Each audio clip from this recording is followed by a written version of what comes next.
Okay, guys. Wes from Moving On Up. Let's get right into this.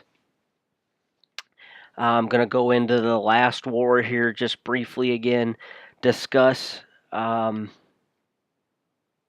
attacks, bad attacks, purpose attacks. What's the purpose of one guy attacking versus another. I know I briefly discussed some guys, if you're not able to 3-star something close to your mirror, that's okay.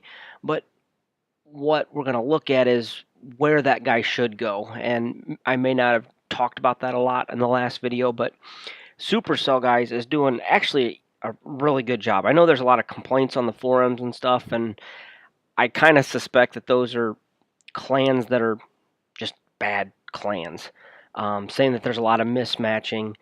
And overall, despite a few people trying to go around the system with lopsided bases with Supercell, claiming they're going to be possibly changing the matchmaking system a little bit to tweak that, even with lopsided bases, they do a pretty good job of making it even.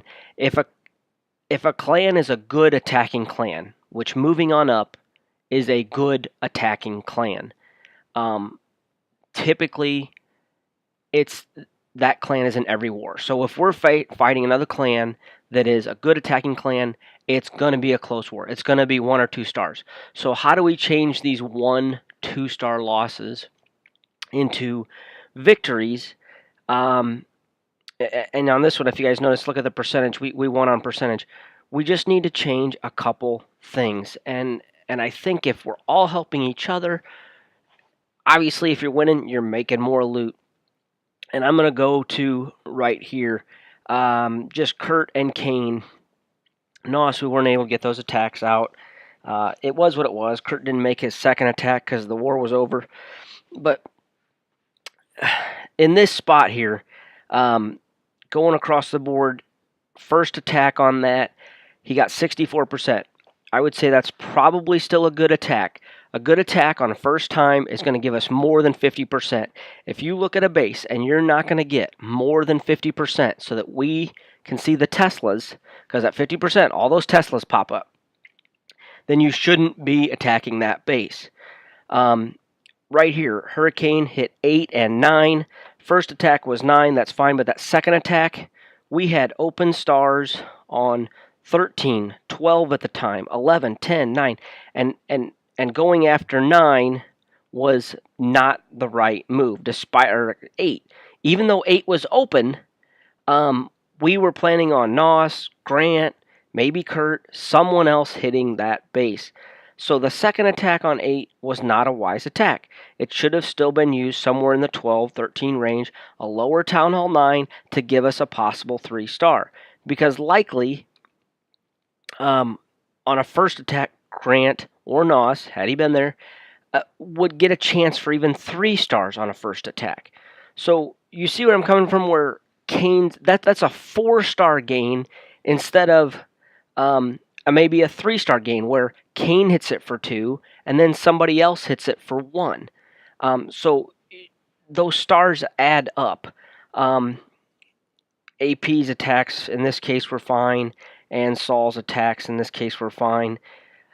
And going regarding attacks and looking, you guys know what you're good at. Some of you like Go Vaho, some of you like GoHo, some of you like HGHB, and some of you are trying to become more versatile. Taking a look at a base and saying, even off of the replay, I'm best at Go Vaho, so am I going to get 3 stars on 12? Am I going to get it on 11? What base layout, based on the best way I attack, is going to give me the best opportunity for 3 stars? And there's not going to be a whole lot of go white bases anymore where it's wide open.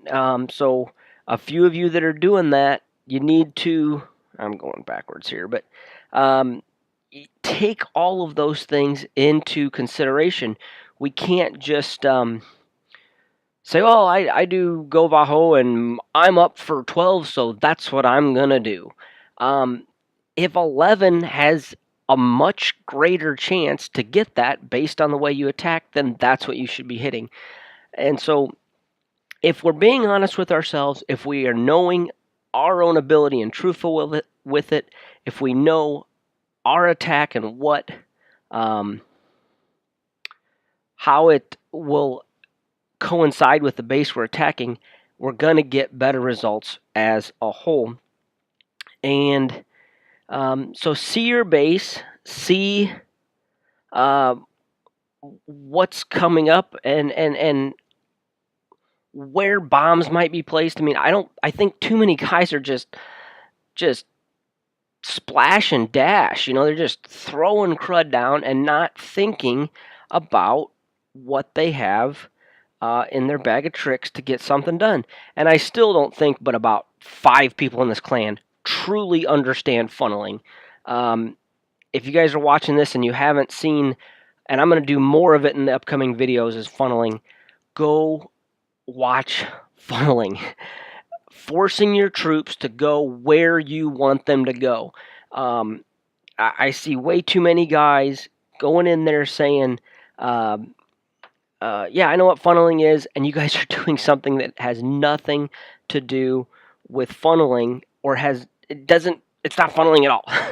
So if you don't know, watch some of these videos, and you can see that we're going to be probably overpowered on these guys. These guys look like a lot of semi-rush Town Hall 8s that are 9s.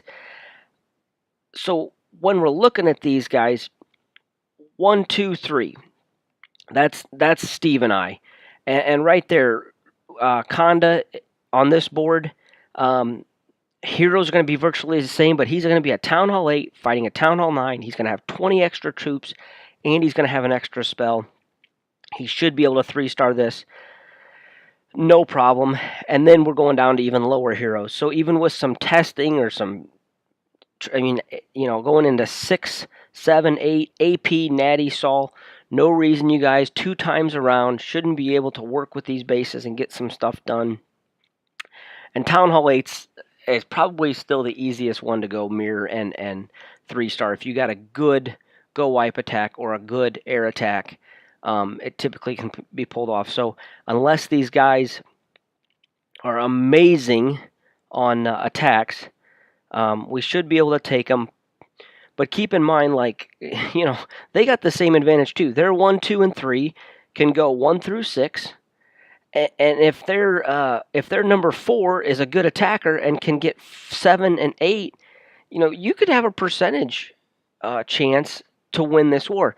So you got to look at the board not as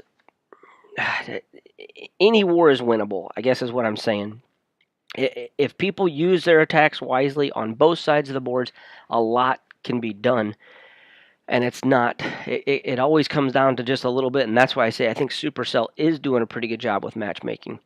All right, I've talked too long on this. Hopefully I've explained it a little bit more. Back to some replays starting tomorrow. Let's clash and bash.